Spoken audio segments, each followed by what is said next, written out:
Hello there. We are underway in celebrating our first year anniversary. And if you don't already know about it, I'm hosting a raffle and giving away more than $2,000 worth in cash and prizes. So if you or a friend have access to an Apple product, you can enter to win.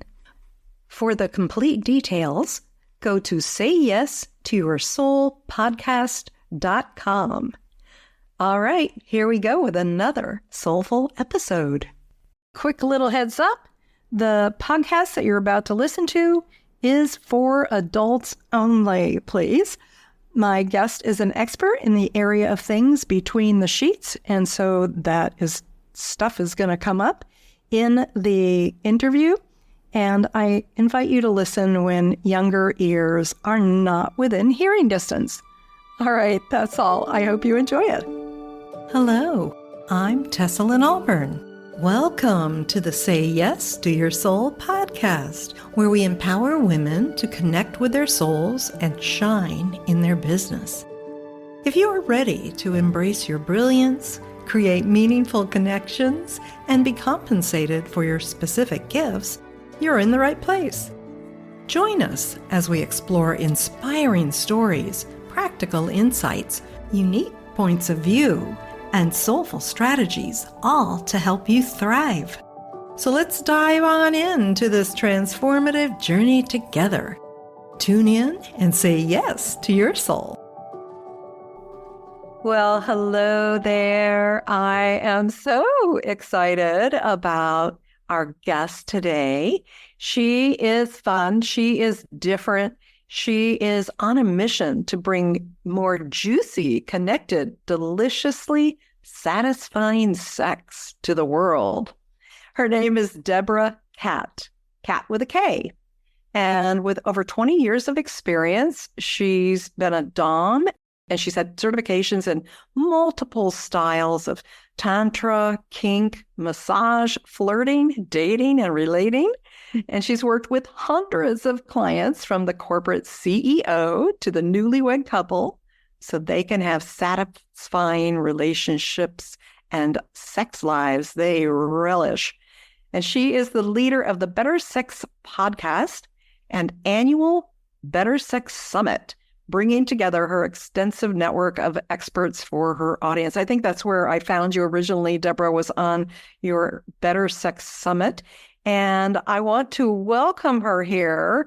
Deborah, say hello. Welcome to Say Yes to Your Soul.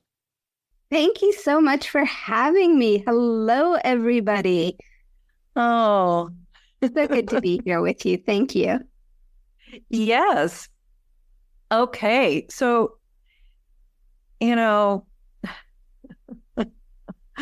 Deborah, you are, out of the box person. We were talking about the box and, how you all don't like those. And I love that you are out of the box. You're clearly living a life that's out of the box. When I saw you on your summit, I thought, this woman has really done some big stuff in this category of sexuality and relationships. Like, I could tell you had a lot of experience, and you also have a very nurturing side of you. And so I reached out, we connected, and, it's a few months later, and here we are, we're talking. But I think there's something about how you choose to live. And I know you're going to share some of this today. So why don't you help everybody understand a little bit about how you got into what you have gotten into, Deborah? Thank you for asking. So I like to say that I was good in my past life, and I got to be born in San Francisco. And that meant that growing up, I saw and experienced, I lived in a very alternative world, if you will. And my early relationships came from the Renaissance Fair. And if you know anything about the Renaissance Fair, you know that it's all about costumes and props and, role play. And so it made perfect sense that, we would take what we were playing with during the day, and that would infuse and inform our relationships and our sex life. And also, while I was there, I got to see all of these different versions of relationships, right? There were people who were in non-monogamous relationships. There were people who were in same-sex relationships. There were people who were in BDSM kink relationships. And all of these relationships, I got to see them in a place where it's like I loved the people. And so the relationships made sense to me. And so I sort of grew up with this model of alternative relationship. And honestly, the most quote unquote successful relationship that I saw that was more of your standard issue monogamous relationship was... Oh, I have to laugh. Standard issue. I like that. Okay. Was the one that got held up as the model of relationship was just really not appealing at all. It was my aunt and uncle, and they didn't really seem to like each other very much. Like, they didn't seem to have much connection, but they were doing all of the right things, right? And I don't know if I was just a really perceptive kid or, it was seeable from the outside world, but I was just like, yeah, that's not what I want. I want a partnership that's, that feels good. I want a partnership that is connected. I want a partnership where I get to be me and I get to be loved for that. So what was it you were seeing? Like, what were some of the specific things or the behaviors you were noticing? So it was very much like my uncle was he was the provider, but like my aunt was constantly unhappy. She was constantly nagging at him. She was very, I'm imagining that she did what many women do and put everybody else first and had a lot of the keep the house right and, have the children clean and bright and shiny. And, she just didn't ever seem very happy. And so that sort of translated to her relationship with her husband. So they were just kind of like grouch at each other, that sort of thing. Like they weren't holding hands or being lovable toward one another, that kind of thing. Yeah, they just seemed very grouchy towards each other. They felt like they were doing what they were supposed to do. Like they were cast in a play, but they weren't necessarily wanting to be there. That was... Oh, interesting. Yeah. I always got the feeling that like another time, another place, they might not have been, they might have done things differently. But it just wasn't a place where it felt... And it didn't feel, to me anyway, it didn't feel good to be in their space. Like it didn't feel good to be in their presence. Whereas I would be in other spaces where it was like, oh, these people are nice to each other. Like their relationship is about their strengths. Their relationship is about the way that they live and the way they connect was just really different. And I was like, that's what I want. That's so great that you were able to identify that. It's very specific. So you kind of had a knack, it sounds like, for feeling the energy of relationship and what was going on between people. Even if you didn't know exactly what it was, you felt the energy was clear and you could tell when people were connected. Yeah. Yeah. As you say that, I would say that's really accurate. And, so my early relationships were from, people that I met at the Renaissance Fair. And so we had kind of the same feel to each other. And then when I went away to college and I started dating guys that wasn't their model, that they weren't from that wasn't their world. The Renaissance Fair. Yeah, the Renaissance Fair, this sort of open culture. It was kind of like, it was like all of a sudden I was being asked to be in a box, right? I was being, I wasn't, my full expression wasn't welcome. At college, or at least it didn't feel like it was welcome. Whether it was welcome or not, but it just definitely felt like, oh, I need to fit in. And that was a really new feeling for me because I think I was lucky and I grew up in a way where it's like, I didn't need to fit in the way that I felt like I did in college. And so, as my relationships would go on and I would say like, hey, let's do this thing, like, let's dress up and let's play roles. And, the guys were like, what do you mean you want me to be your stable boy, or you want me to be your Lord and Master, or, whatever that was. And so like, I started really feeling that kind of like shame, my desires are bad, my ideas are bad, which of course led to this idea that I was bad. And so I did that for a really long time.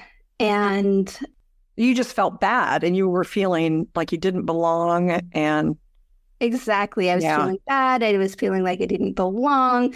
I was feeling like there was something wrong with me. I was feeling like, what kind of woman does that? Did anybody ever say that to you? Well, I don't remember that specifically, but I do remember that feeling. I do remember that feeling of just being like, not really knowing what the rules were and not really knowing what I should be doing. And then just kind of like feeling a lot of shame, feeling a lot of like, oh, this isn't the place for me. And so I really felt like an outsider, which I may or may not have been, but that was certainly the feeling. And then, at a certain point, I think in my late 20s, I was in a relationship, and it was, something where our values weren't really aligned, and we ended up in a really ugly breakup, which sent me back to staying at my mom's house and back in San Francisco. And I just had this like, I really need to figure this relationship thing out, right? I know what's possible in relationships, right? I've seen relationships that feel good, that are fun to be around, where people really seem to, like each other and support each other. And it was like, I want that. And so I started the quest, as I like to call it. And so, this was like 30 years ago. So it was before the apps and before Tinder and before, all of the websites and everything. But what we did have was this thing called telepersonals. And what's that? Yeah, tell me. I'm curious. So what you would do is you would leave a message, and your ad was like a message. So it'd be like, I'm Deborah and I'm looking for this, that, and the other thing. And then, people would respond. And so... Well, wait a second. Where were these? Was this in print or over the phone somehow? Over the phone. Oh. So it was a verbal message, an audio message. And and then men would respond. And interesting, yeah. So I decided that I was going to go out with anybody who left me their phone number.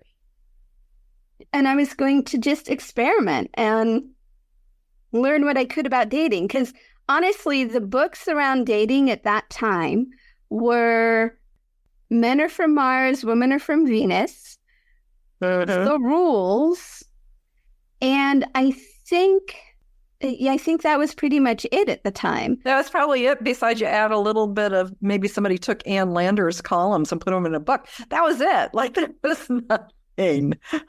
Yeah. So I was just kind of figuring it out.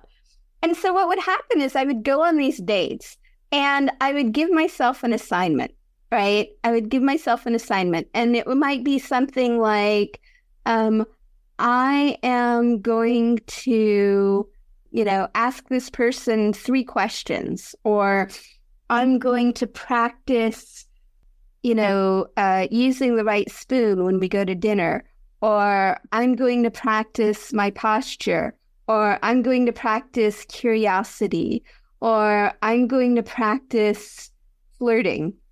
And so So, all of these dates were kind of experiments.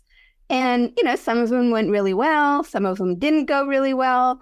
And then I started practicing saying the thing, because, I wasn't necessarily brought up. I mean, I wasn't brought up to not speak my mind, but I wasn't necessarily encouraged to, in these relational ways, speak my truth, if you will. Right. It's almost like there was a separate set of rules around that. Yeah. And like, I mean, so some of the things that I noticed was like, oh, first of all, I would notice, how does this person feel? Like, does this person feel good to me? Does this person not feel good to me? And then it was like, well, how's the conversation going? Is it an easy conversation? Am I leading the conversation? Are they leading the conversation? And I remember one in particular experiment where I was going to try and tell 3 jokes.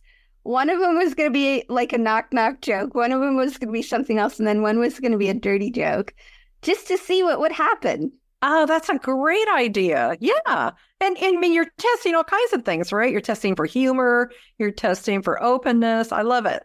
Yeah. And like, I also, one of the things that I really learned at that point was like, to speak my desire.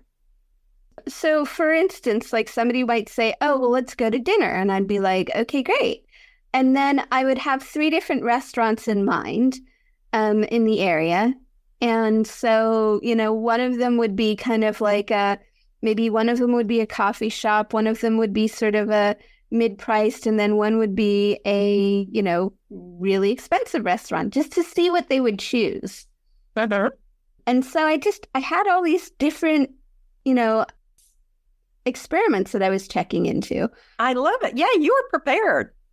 And then I had these 2 lists, because one of them was in Santa Cruz, which is the area that I live in, and one of them was in the San Francisco area, which is where my mom was.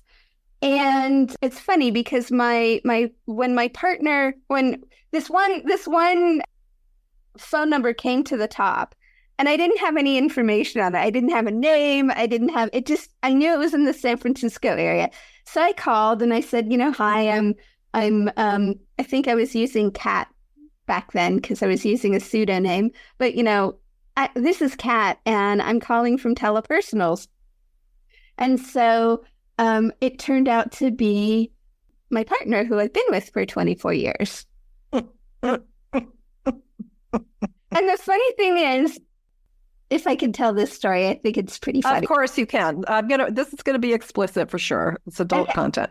Okay. So back in the day, as I said, I was reading the books, and The Rules was one of the dating books I read. And they had all these like funky rules about like, who calls back, and like you can't call back for, you can't call back right away, and you have to seem busy and interested, and like you can't make a date for, you needed to have at least 3 days between each date. Like all these really crazy rules that I was trying to follow. Yeah, it was very contrived and phony. Very contrived, and I do not recommend it unless you want something. Yeah, I just don't recommend it. Anyway, I was following the rules, and so I go on my first date, meet Neil, and then we make a date. I think it was like the week of Christmas, like right after Christmas, and then so our next date is going to be New Year's.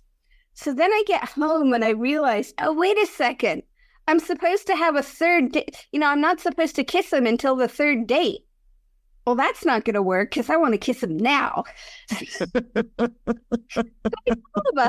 I'm like, hey, and I'm trying to be cool about this because, of course, like, so I'm like, hey, so I've been thinking about it, and like, I'm really looking forward to seeing you on New Year's. And, New Year's is kind of a special day. And I'm wondering, would you be willing to like get together beforehand just so that we can... So you're trying to fit that second date in there just so you could follow the rules. I I love was it. totally trying to fit that second date in because I was going to follow. This is my version of following rules.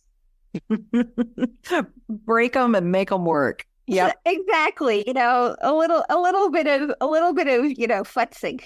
Anyway, so we go on our second date, and I'm just like, oh my gosh, you are just amazing.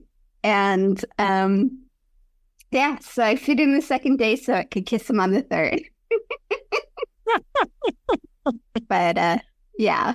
All right. So you wound up getting into a partnership with this man, Neil. Mhm. But what was, what were some of the stumbling blocks as you started to blossom more in your desires and to create more of what you wanted? What started to get in the way? Yeah. So, first of all, I think on our second date or third date in, he said, I'm not monogamous and I'm not planning on being monogamous. And at first I was like, oh my God. And then I kind of started to think about it. And then I was like, well, wait a second. If you don't need to be monogamous, then I don't need to be monogamous. And I can continue dating and continue experimenting. And so, I think that was that freedom that I had to continue to experiment was really important because it meant that like I could try different things. I could a friend of mine, I remember, so I have to say some of the best things I've ever ended up doing are because somebody was like, hey, there's this thing, you want to go check it out? And so a friend of mine was like, hey, there's this class on Tantra. Do you want to go check it out? And I was like, sure. And so I went to this Tantra class and I was both triggered and intrigued. It really hit a lot of my buttons, but there were, pieces of it that were just amazing. And so I really got to experiment in this way. And so, Well, wait, hang on a second. I don't want you glossing right over this part. So I would think it would be really helpful if you could share just a little bit around one of those triggers, when the button got pushed, like what happened for you and how did you deal with it? Yeah, absolutely. So I think one of the biggest triggers for me was my story about men and my story about what men want from women and my story about so for instance, I really grew up with that idea of, men want sex from women and women want relationship. And so I go into this class and there are all these men who are showing up and they're wanting, they're showing up for connection and they're showing up for something different than I've been told that men are supposed to want to show up for. And so I had a lot of that reactionary thing of oh, he's just being nice to me because he wants sex, which at some point I realized, I want sex too, and I may or may not want connection, but I wasn't there yet. So I had this trigger of the story of who men are and what they are and why and what they wanted from you. And what they wanted from me, exactly. Yeah. And this is back when I was I was late 20s. So I had some experience, but so I didn't really trust, I really didn't trust that, that they were here to learn, that they were here to, connect, that they were here because they wanted to, they wanted something different than, what they were conditioned for, what they were told they were supposed to do. Mm-hmm. And so I remember I had gone to this class and I had felt really uncomfortable. And so I called the facilitator afterwards and I was really upset with all of these men who were showing up and blah, blah, blah. And, I felt unsafe. And she said to me, and I never forget this. She said, I can provide a space, but I cannot provide your safety. You're not going to feel safe until you understand your own boundaries and your own safety. And there was something about that really just both triggered me and really inspired me to find out more about, like, how do I feel safe? What are my boundaries? Do I trust my yes? Do I trust my no? And so that kind of started that journey into feeling empowered in sexuality. The first step is to really feel empowered about, like, what are my desires? What do I actually want? And, can I actually say no to something that doesn't feel good or that I don't want? And I know that's a really edgy subject. Yeah. Well, I think this is a brilliant subject. And yeah, I imagine there are a few listeners who are squirming a little bit right now.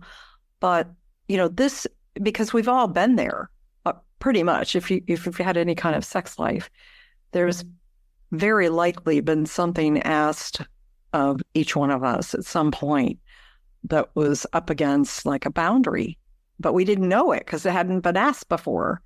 And maybe we weren't prepared. I've certainly been in those situations where I wasn't quite ready for that.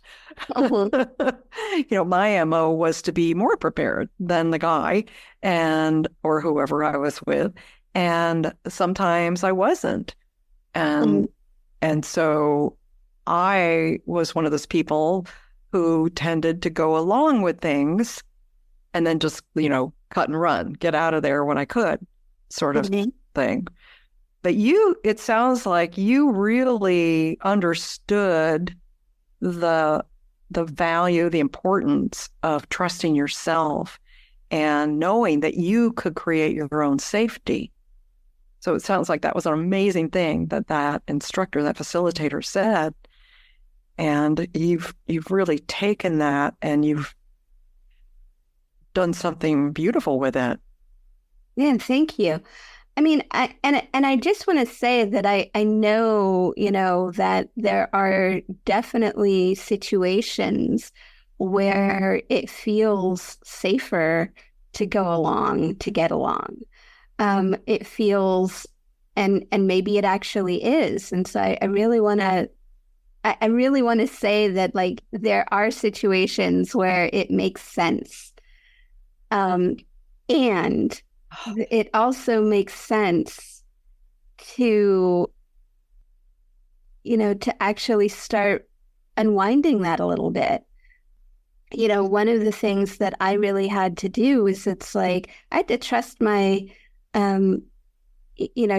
instincts a little bit around, like, well, what am I feeling? Is this something is this my knee-jerk reaction? Is this actually, where do I feel this in my body? And, the other thing is I want to say too, is it's like, I mean, one of the ways that I personally have found some of my boundaries is by crossing them and realizing, that I went too far, and then having to have the awkward conversations about, like, wow, I want you to know that this didn't work for me. I also want you to know that I understand that I said yes, and it's not something I want to continue doing. Oh my gosh, this is amazing. Yeah, I just need to take a moment, actually, because I'm noticing that I've got some things coming up myself, like just memories and moments, right? Where it's like, that's what was going on in that moment. Or I just want to go back for a moment to something you said about sometimes it feels safer to go along to get along. Yeah. And, just the acknowledgement of that, right? Yeah. feels good. It feels good to hear those words because there have been times where not only myself, but I know lots of women have done that. And then we tend to be upset with ourselves about it or feel bad about it or feel stupid or whatever it is. And then we wind up cutting ourselves off or just carrying around guilt or shame for, it could be years. And so I just really love that you brought that into the conversation. Yeah, I think that, I mean, relationships are experiments, and learning how we work is an ongoing process. And forgiving ourselves for the mistakes that we made or for the choices that we made. You know, we did the best that we could with the information we had. And we did the best we could with the not operating system. Operating system works for now, but like, you know, if in that moment, the only thing that we could think of, the only thing that felt safe was to go ahead and, you know, do the thing and get along, you know, go along to get along. You know, the reality is that we made it out safely, whatever that means for us. Oh, thank you for that, Deborah. We did. We made it out safely. Thank goodness. Yeah. And we're really trained. I mean, you know, just to take this a little bit further, like we are trained to be, you know, for the most part, to say yes and to take care of others as people socialized as women. You know, socialization around women is really the taking care of, really the like, if you're attractive and if you've got, you know, the attention of someone, and if you kind of start to enjoy yourself, like it means that you're you know, once your enjoyment is also for their enjoyment. And sometimes that takes us into places where we're either afraid to say no, we don't trust ourselves to say no, or we don't trust our partners to hear our no. And that's so sad, right? That so many women can't trust their partners.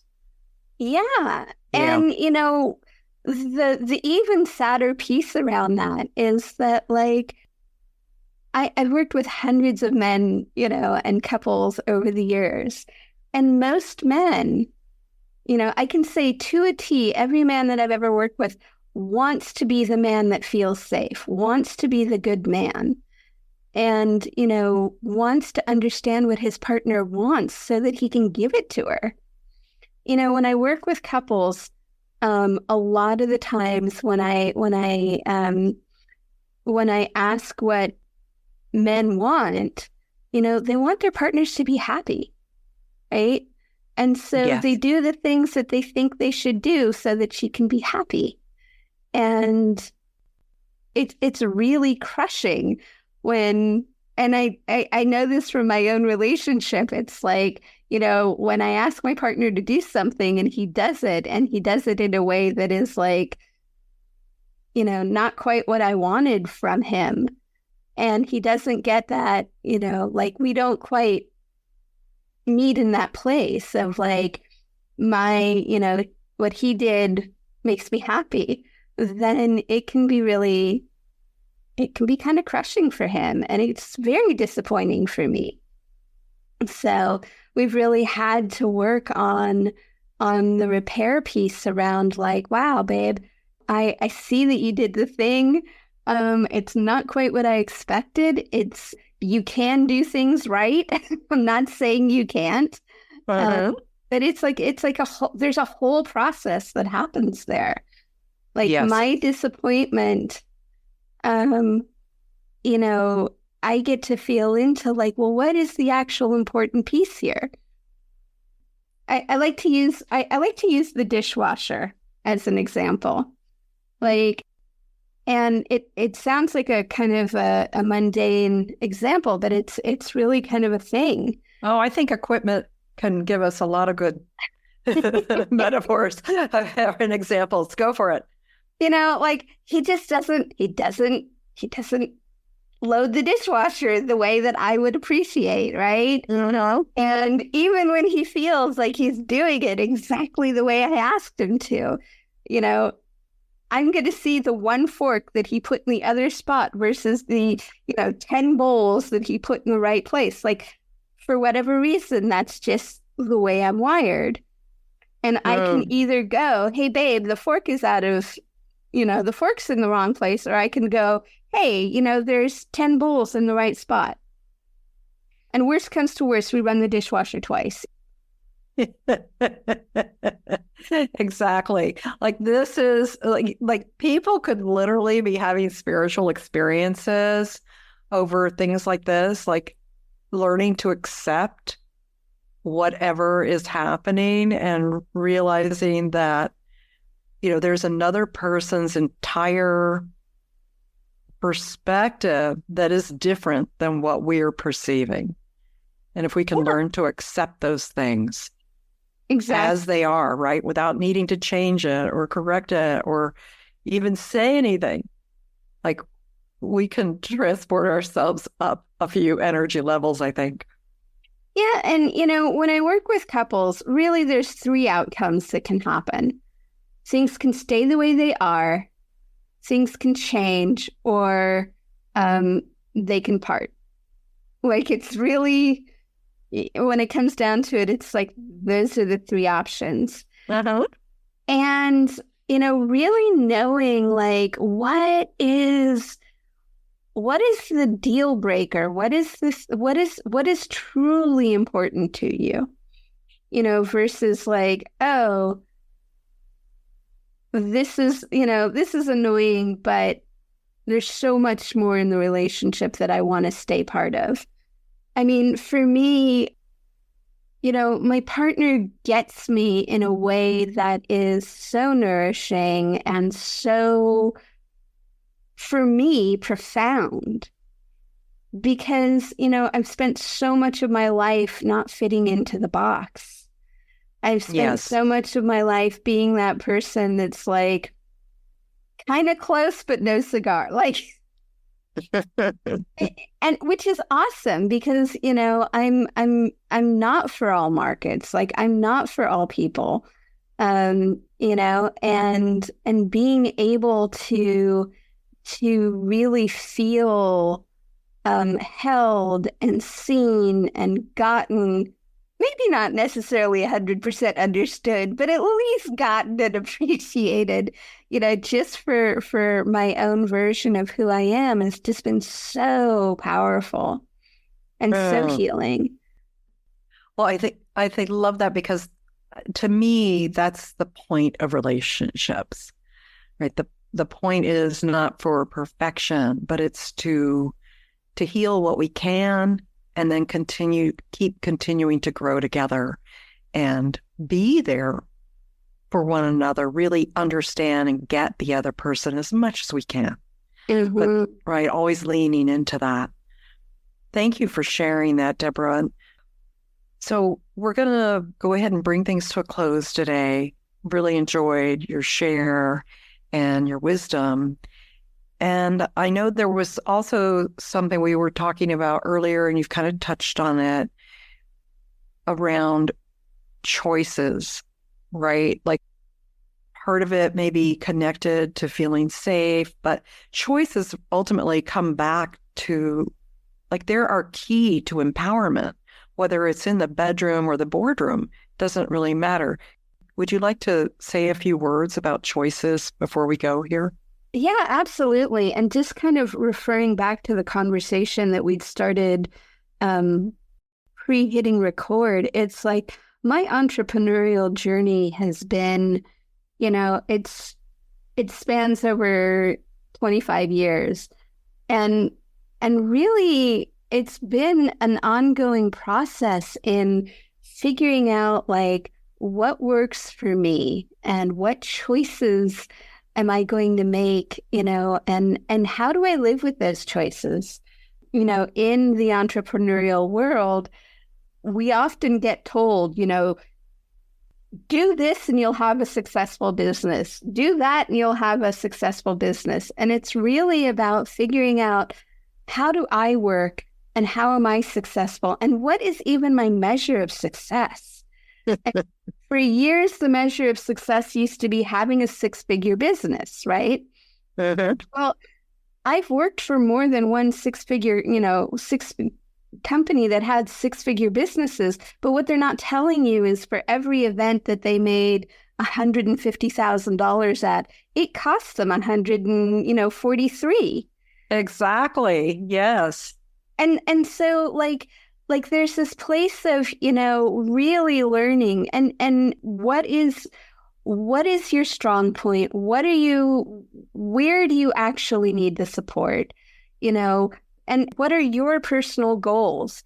I think one of the most profound things one of my teachers ever said to me is, it's like, when you find people who give you accurate reflection, they can give you accurate guidance.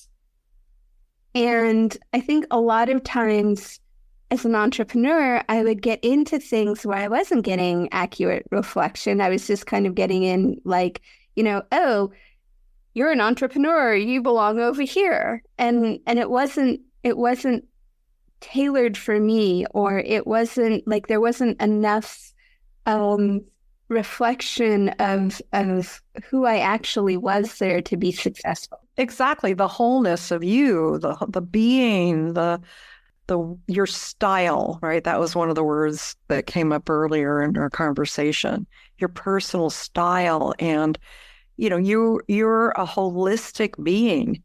You're not just a dishwasher. You can't just plug it in and it's going to do the same thing over and over. Right. Exactly. Right. Exactly. That's not how it is. Yeah. And, with my clients, the thing that I'm always telling them is, A, you're not broken. There's nothing wrong with you. You just haven't figured out, what is the model that works for you. Just like our relationships, like our business model may or may not look anything like what's being held up as like, this is what you're supposed to do. This is what you're supposed to do, and this is what it's supposed to look like. And it's like, no, that's not what my business looks like. I'm with you 100%, Deborah. This is all about being an innovator, being true to ourselves. Like, there's no other way to connect with our soul and be in alignment with who we really are unless we're listening and we're following our own inner guidance. And you've done that really well. Thank you. Thank you for that. Oh. Well, thank you for being here. I definitely want to make sure that people know how to get in touch with you, and you've got a free gift. So please go ahead and share. Yeah, absolutely. So you can reach me at my website is deborahkat.com, and that's DeborahKat.com. And you can also listen for the Better Sex podcast. And I'd love to offer a free gift. And that gift would be a coaching session with me. And this is 45 minutes. It's on Zoom. You bring 1 to 3 questions that you want to dive deep on, and we do it. And if there is... if there's resonance and there's more to do, we can talk about that. And if not, it is my pleasure to support people in having, satisfying relationships on their terms. There you go. So if they go to your website and they see Join Me for a Little Pillow Talk, that's where they can get in touch with you?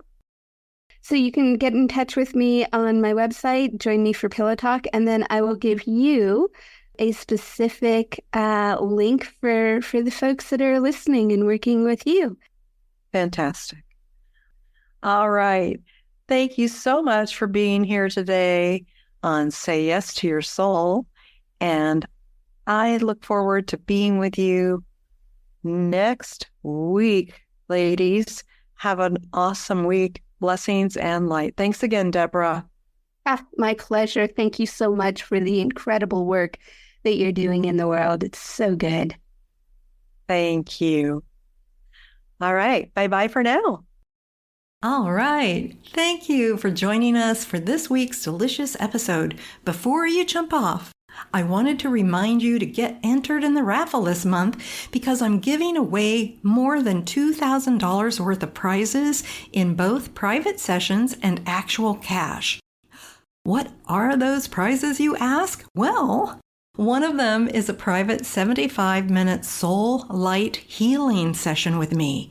And that can be healing on various levels. It might be releasing trauma or tuning up your body or your emotions or clearing things like past lives and karma that's been, energetic debris holding you back.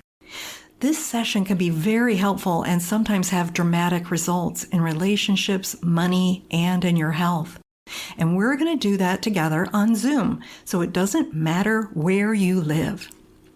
The second prize is a 60-minute coaching session with me, and that's also going to be on Zoom. So if you want support or clarity for your goals, like help with getting started with a project or just creating an action plan, that is going to be an amazing session. You'll be surprised at how much you come away with. The third prize is a personalized meditation that I will design especially for you. And of course, it's going to be yours to keep. So it's going to be fully personalized in terms of the content, and I will be speaking just to you so that you will be able to resonate with it and receive the maximum benefits that you want to create. Okay, now for the fun stuff, the cash. I have several cash prizes in various amounts. I've got several $50 prizes, $75 prizes, and $100 prizes. So you can see there are many opportunities to win here, and I just want to encourage you to be sure to play because you do need to play to win. All monetary prizes will be delivered through PayPal or Wise. And if you have a different currency, it'll be automatically converted for you. So as long as you have access to an Apple device, you can play.